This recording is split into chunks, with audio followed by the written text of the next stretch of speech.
바쁜 당신이 알아야 할 모든 것 여기에 있습니다. KBS 1라디오 김성환의 시사야. 지난 4일 발생한 경북 울진 산불이 나흘째 계속되고 있습니다. 산림당국은 지금 진화를 위해서 총력을 다하고 있는 상황이지만 좀처럼 불길이 잡히지 않고 있는데요. 이 산불이 길어지면서 점점 피해도 커지고 있는 상황 속에서 진화 작업이 어려운 이유, 또 전국적으로 대형 산불이 잇따르는 원인에 대해 서울시립대 소방방재학과 이영주 교수 연결해서 말씀 나눠보도록 하겠습니다. 교수님 안녕하십니까? 네, 안녕하십니까. 네, 일단 현재 상황부터 먼저 좀 살펴보았으면 좋겠는데요. 지금 화재 진화가 어느 지역에서 얼마나 진행되고 있습니까? 지금 현재 최초의 4일에 발생했던 울진 쪽에서 발생한 이 산불 같은 경우는 지금 이제 3척까지 확대가 된 상황이고요. 네. 이런 상황이 지금 아직 오늘 조금 많이 진압이 될 것으로 이렇게 예상을 했습니다만 현장에서의 어려움 등으로 해서 주불 진압이 아직 안 된 상태로 지금 이제 일몰을 맞았고요. 예. 그다음 그 이후에 이제 강릉에서 발생한 산불은 그래도 어느 정도 산불이 이제 잡힌 상태라서 그래도 강릉 부분은 조금 이제 여유가 있다 이렇게 지금 이제 현장에서는 판단을 하고 있는 것 같습니다. 다만 이제 최근에 발생했던 가장 이제 늦게 발생한 영월 산불 같은 경우는 산세가 굉장히 험해서 화재 진압이 상당히 어려워서 지금 진화가 거의 이루어지지 못한 계속 또 확대되는 그런 상황으로 이렇게 알려지고 있습니다. 네, 이게 태백산맥 산 줄기랑 이렇게 연결되는 부분이잖아요. 굉장히 산림도 우거진 곳이라서 더욱 아마 진화가 쉽지 않을 것 같긴 한데 이렇게 짧은 시간 안에 대규모로 산불이 확산한 어떤 원인 어떻게 보세요? 일단 최근에 알려진 바대로 그 최근 50년 동안에 가장 이제 많은 건조한 날씨가 계속되는 이런 상황에서 또 강풍주의보나 강풍경보가 이제 강한 바람이 동반되고 있는 이런 상황. 그래서 어떻게 보면 화재가 발생하기 아주 가장 좋은 요건을 갖춘 상태다 이렇게 보여지거든요. 네. 이런 상황에서 이제 작은 점화원 이게 이제 인위적이든 아니면 자연적으로 발생하든 간에 어떤 이제 이 불티 점화원이 발생했을 때 굉장히 큰 화재로 빠르게 또 넓은 지역으로 확대될 가능성이 굉장히 높은 상황에서 지금 이제 최초의 화재가 발생을 했고 또 다른 지역에서도 이런 동일한 조건에 하에서 계속 연속적으로 화재가 발생하고 있는 것으로 지금 판단을 하고 있습니다. 네, 지금 이제 산림당국은 주불이라는 표현을 사용하더라고요. 네. 이 주불이라고 하는 게 어떤 개념입니까? 지금 주불을 빨리 잡아야 된다고 얘기를 하는데. 예, 주불이라고 하는 거는 어떻게 보면 이제 산불에서 가장 화재 성장, 가장 잘 타고 있는 가장 집중적인 지역이라고 보시면 되겠는데요. 네. 대부분이 최근에는 이제 불머리라고 해서 화재가 확산되는 방향의 가장 앞쪽 부분, 아마 이제 전방 부분에 있는 이런 부분들이 아마 주불의 이제 형태가 될 텐데요. 사실은 가장 강한 화재가 어느 정도 꺾인다고 한다면 그 지역의 인근으로의 확산세라든지 이런 부분들이 상당히 이제 축소되기 때문에 주불 진압 자체가 어떤 산불 진압의 성패를 가르는 굉장히 중요한 요인으로 볼 수 있겠습니다. 네, 이 대형 산불 진화 작업은 어떤 방식으로 진행되는지도 좀 궁금한데요. 자, 아무래도 이 사람이 들어가서 진화하는 데 좀 한계가 있을 것 같고 좀 헬기를 주로 이용해서 진화 작업을 하는 거죠. 예, 맞습니다. 지금 현재 국내 산불에 대한 진압은 말씀하신 대로 헬기를 이용한 공중에서의 진압이 주력을 이루고요. 물론 지상에서 인력을 투입해서 지상에도 사람들이 이제 불을 끄는 이런 과정들도 있습니다만 화재가 워낙 강한 이 산불의 특성상 사람들이 아까 말씀하신 그 주불에 가까이 접근해서 직접적으로 이 부분을 진압하기는 상당히 어렵습니다. 그래서 일단 헬기에 의한 공중 진압 중심이고 지상 인력들은 주변으로의 확대 방지라든지 또 잔화 정리라든지 이런 부분들을 병행해 나가면서 진압을 하게 되는데요.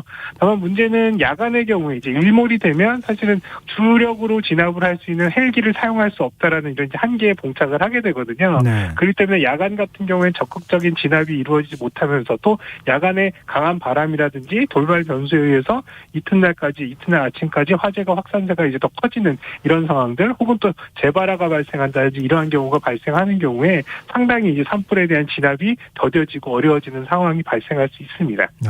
근데 지금 소방 헬기와 소방 대원 인력은 좀 어떻습니까? 좀 충분한 상황입니까? 지금 현재 현재는 이제 정확하게 표현하면 이제 산림청에서 운영하는 산불을 끄기 위한 산불 헬기가 50여 대 계속 이제 운영이 되고 있고요. 네. 그 이외에 이제 소방에서 사용하는 소방 헬기 또 뭐 군용 헬기라든지 이런 것들을 포함해서 한 100여 대 가까이 계속 투입이 되고 있는 상황입니다. 또 그리고 소방 인력 같은 경우는 소방대 타 지역의 소방대원들이 한 400여 명, 또 그리고 소방차는 한 150여 대가 이 지역으로 집중해서 지금 이 활동들을 하고 있는데요. 다만 문제는 이런 소방력들이라든지 또 산불 진압을 위한 이런 역량들을 한 군데에 집중적으로 좀 집중하기가 좀 어려운 상황입니다. 왜냐하면 앞서 설명드린 것처럼 곳곳에서 지금 산불들이 동시다발적으로 발생하기 때문에 네. 사실은 한 군데에 집중적으로 역량을 모아서 확실하게 끄는 이런 과정들이 있어야 되는데 사실은 다른 곳곳에 이 소방력이라든지 진압력들이 좀 분산되는 이런 부분들이 있다 보니까 네. 또 그리고 이런 상황에서 시급한 현장 중심으로 투입을 하다 보면 또 일부 지역에서는 이런 지원들이 좀 다소 부족하게 느껴지는 상황, 또 실제적으로 이런 부분들이 발생하고 있거든요. 그래서 이러한 부분들은 사실 지금 현재 이 소방력 자체가 부족하거나 진압력이 부족한 상황들은 아니지만 어쨌든 곳곳에 각각의 이 현장에 대응하기 위해서 상당히 좀 어려움이 있다라는 것들은 뭐 말씀드릴 수 있겠습니다. 네, 이 최종 피해 규모가 지난 2000년 동해안 산불 이후 동해안 산불보다 더 커질 가능성이 있다 이런 얘기가 나오고 있거든요. 현재 네. 대략적인 피해 규모를 어떻게 봐야 됩니까? 네, 지금 아까 말씀하신 2000년 동해안 지역 산불 그 당시 이제 피해 면적이 한 2만 4천 헥타르 정도 됐었거든요. 네. 근데 이미 지금 현재 오늘까지 지금 피해 면적이 약 한 18,000 헥타르 정도, 거의 2만여 헥타르 쪽에 가까워지고 있는데요. 그래서 이런 상황들이 뭐 내일 내일모레 이번 주 중에 이제 이런 완전히 진압되기 전까지 피해 면적들이 이제 증가하는 것들로 본다면 2000년 이후에 가장 22년 만에 가장 큰 피해에 관련된 이 면적들을 나타낼 것이다. 또 이것뿐만 아니라 지금 현재도 시설물들이 한 500여 개 이상, 또 주택도 확인된 바에 의하면 300채 이상이 지금 현재 소실된 것으로 보이기 때문에 네. 아마도 뭐 불명예스러운 기록이 되긴 하겠습니다만 어쨌든 최고의 피해 수준을 지금 이제 나타내게 될 거다라고 지금 예상을 하고 있습니다. 이게 강산불의 경우에는 방화가 원인이다 이렇게 지금 이제 얘기가 나오고 있고 경북 울진 산불은 담뱃불로 인한 실화다 이렇게 좀 추정을 하고 있는 것으로 보이는데요. 이 방화나 실화에 의한 화재의 경우에는 처벌이 어떻게 됩니까? 방화의 경우에는요, 일반적으로 일반 건축물이나 시설물에 방화를 했을 때는 최대 3년 이상의 징역 혹은 또 무기징역까지 가능한데요. 산림에 방화를 하는 경우에는 이보다 훨씬 좀 강한 처벌 규정이 있습니다. 그래서 7년 이상의 징역에 처할 수 있게끔 상당히 높은 형량을 이제 갖고 있는데요.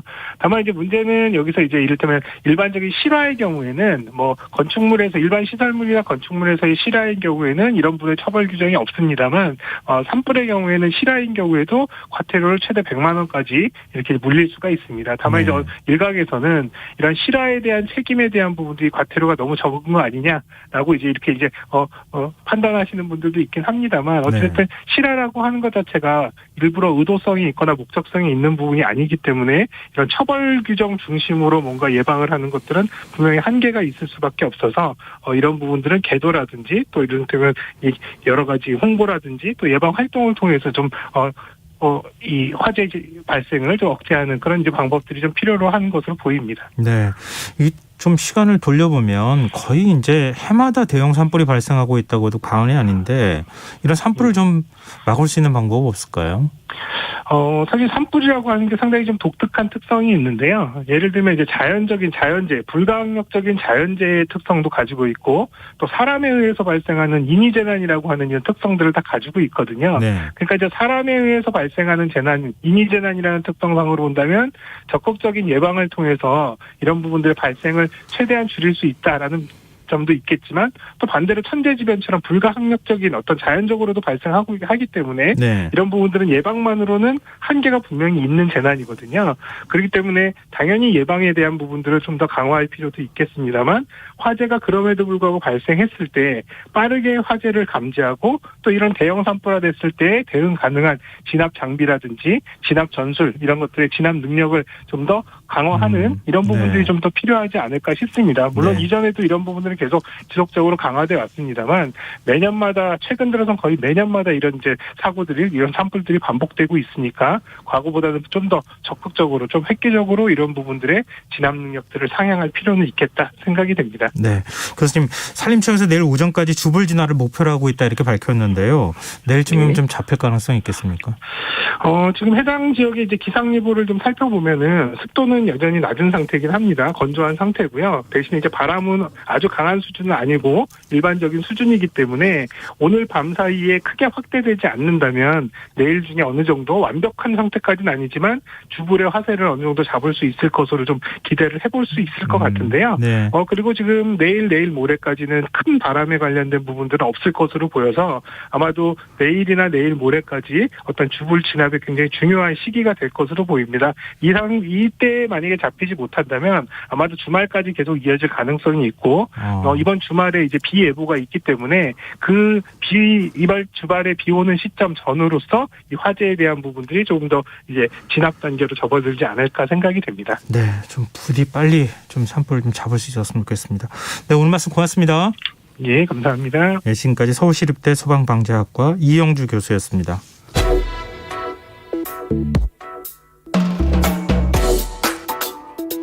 더 나은 내일을 준비하는 시간 KBS 1라디오 김성환의 시사야.